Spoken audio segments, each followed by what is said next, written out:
Ecclesiastes.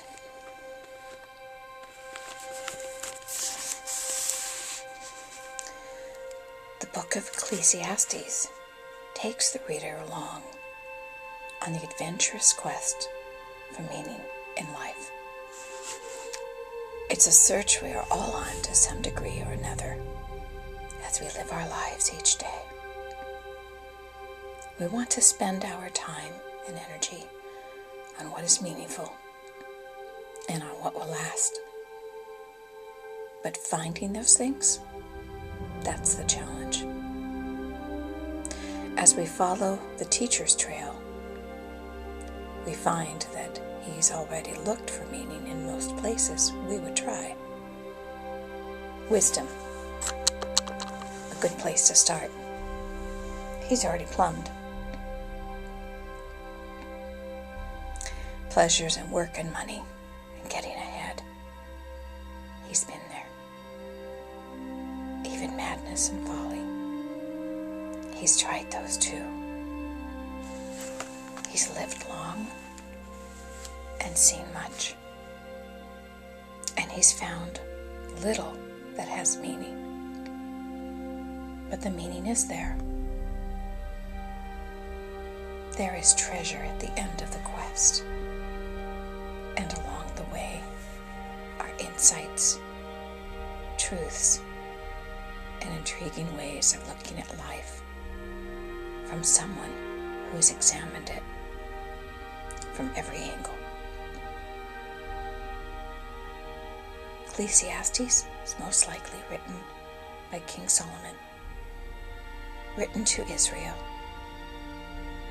near the end of his life, around the year 930 BC. In the twilight of his life, King Solomon is reflecting upon human existence. Here's the word of the Lord. Chapter 1. The words of the teacher, son of David, King in Jerusalem. Meaningless, meaningless, says the teacher. Utterly meaningless. Everything is meaningless. What does man gain from all his labor at which he toils under the sun? Generations come, generations go, but the earth remains forever.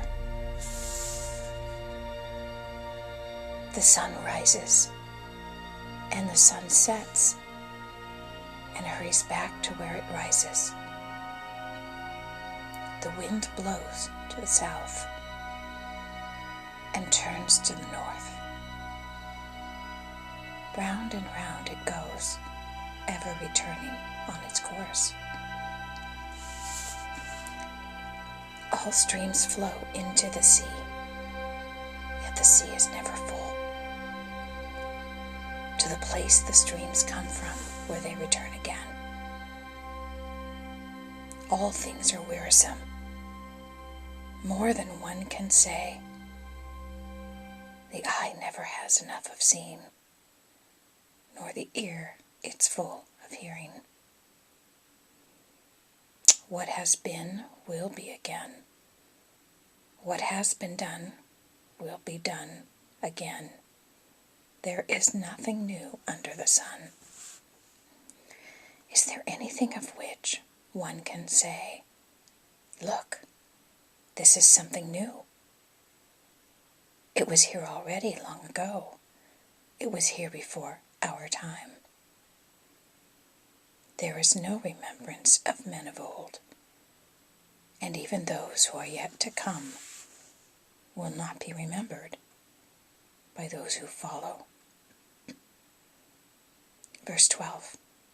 I, the teacher, was king over Israel in Jerusalem.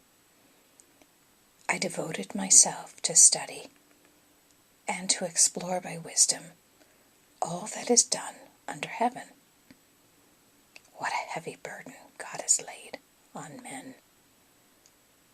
I have seen all the things that are done under the sun. All of them are meaningless, a chasing after the wind. What is twisted cannot be straightened. What is lacking cannot be counted. I thought to myself, look, I have grown and increased in wisdom more than anyone who has ruled over Jerusalem before me. I have experienced much of wisdom and knowledge. Then I applied myself to the understanding of wisdom and also of madness and folly. But I learned that this too is a chasing after the wind. For with much wisdom comes much sorrow. The more knowledge, the more grief.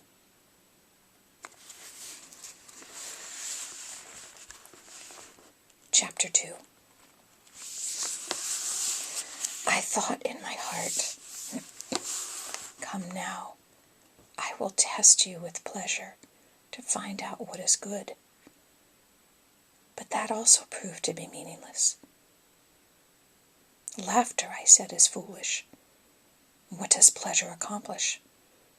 I tried cheering myself with wine and embracing folly, my mind still guiding me with wisdom. I wanted to see what was worthwhile for men to do under heaven during the few days of their lives. I undertook great projects. I built houses for myself and planted vineyards. I made gardens and parks and planted all kinds of fruit trees in them. I made reservoirs to water groves of flourishing trees. I bought male and female slaves and had other slaves who were born in my house. I also owned more herds and flocks than anyone in Jerusalem before me. I amassed silver and gold for myself in the treasure of kings and provinces. I acquired men and women singers, and a harem as well, the delights of the heart of man. I became greater by far than anyone in Jerusalem before me.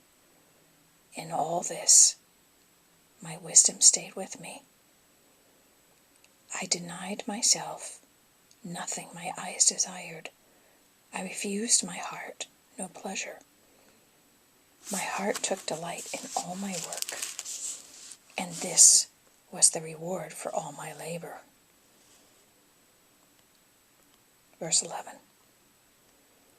Yet when I surveyed all that my hands had done and what I had toiled to achieve, everything was meaningless, a chasing after the wind. Nothing was gained under the sun. Then I turned my thoughts to consider wisdom and also madness and folly. What more can the king's successor do than what has already been done? What more can the king's successor do than what has already been done? I saw that wisdom is better than folly, just as light is better than darkness. The wise man has eyes in his head, while the fool walks in the darkness. But I came to realize that the same fate overtakes them both. Verse 15, then I thought in my heart, the fate of the fool will overtake me also.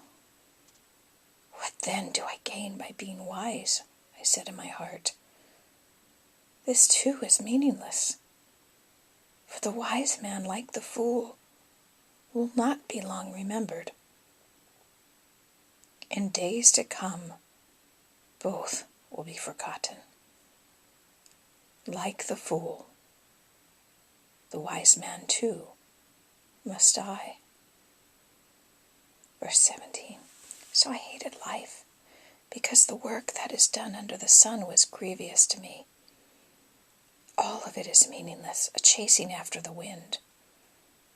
I hated all the things I had toiled for under the sun, because I must leave them to the one who comes after me. And who knows whether he will be a wise man or a fool?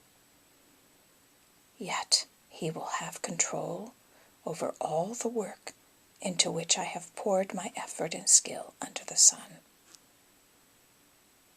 This too is meaningless. So my heart began to despair over all my toilsome labor under the sun. For a man may do his work with wisdom, knowledge, and skill, and then he must leave all he owns to someone who has not worked for it. This too is meaningless and a great misfortune. What does a man get for all the toil and anxious striving with which he labors under the sun? All his days his work is pain and grief. Even at night his mind does not rest. This, too, is meaningless. A man can do nothing better than to eat and drink and find satisfaction in his work. This, too, I see is from the hand of God, for without him, who can eat or find enjoyment? To the man who pleases him, God gives wisdom, knowledge, and happiness. But to the sinner, he gives the task of gathering and storing up wealth to hand it over to the one who pleases God. This too is meaningless, a chasing after the wind. Chapter 3. There is a time for everything, and a season for every activity under the sun. A time to be born, and a time to die. A time to plant, and a time to uproot. A time to kill, and a time to heal. A time to tear down, and a time to build. A time to weep, and a time to laugh. A time to mourn, and a time to dance. A time to scatter stones, and a time to gather them. A time to embrace, and a time to refrain. A time to search, and a time to give up.